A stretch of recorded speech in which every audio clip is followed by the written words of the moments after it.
Marami po ang mga nagsasabi na ang coronation daw ng Miss World 2025 ay hindi malayo at maihalin tulad daw dito sa coronation ni Megan Yang. At ito yung ating pag-uusapan sa vlog na ito. Pero bago ang lahat ay huwag kalimutang mag-like at mag-subscribe na rin kayo para updated kayo sa ating mga latest issue.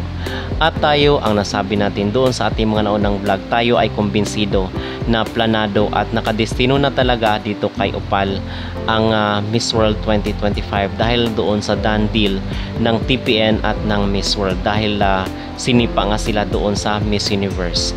So ngayon mga kapolitika, maugo nga ang mga usap-usapan na dito sa Thailand daw gaganapin itong Miss World 2026 dahil babanggain nila itong Miss Grand at the same time ang Miss Universe.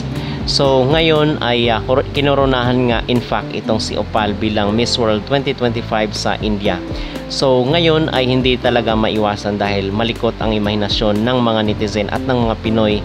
As usual ay inihalin tulad nila ang coronation ni Opal dito kay Miss World 2013 Megan Yang na pambato ng Pilipinas. So hindi tuloy maiwasan ng iba na ikumpara, magkaroon ng comparison.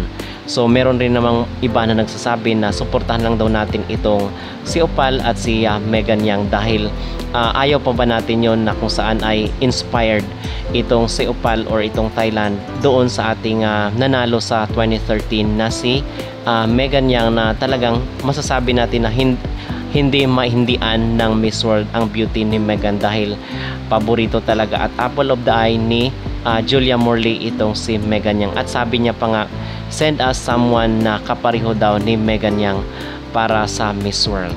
Okay, so ano ba yung ating maging reaction dito? Ang masasabi ko lang na rin tayo ay kumbinsido dito sa mga sinasabi ng netizen na itong nangyari kay Opal ay inspired by Megan Yang.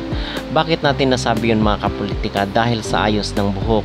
At tingnan nyo naman ay masasabi natin na walang pinagkaiba at tila ba Xerox copy yung nangyari na coronation dito sa kay Miss Thailand.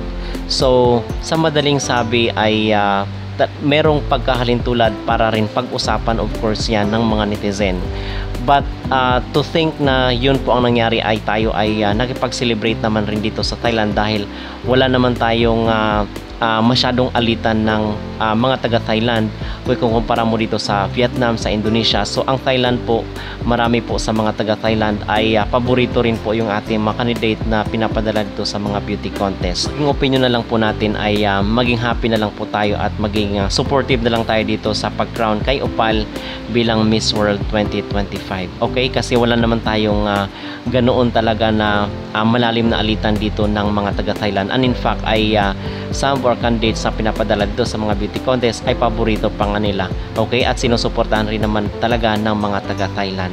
So dito ay iwasan lang po natin ang pangbabash dito sa bagong Miss World 2025 dahil sa tingin naman natin ay deserve naman ng taga-Thailand rin at hindi naman araw-araw ay birthday ng Pilipinas na sa atin ibibigay yung lahat ng corona at tila ba ini-spoiled na tayo.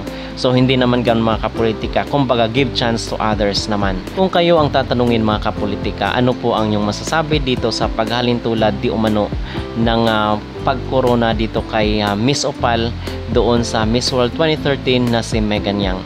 Mag-comment down below at huwag kalimutang mag-like at mag-subscribe na rin kayo para updated kayo sa ating mga latest issue.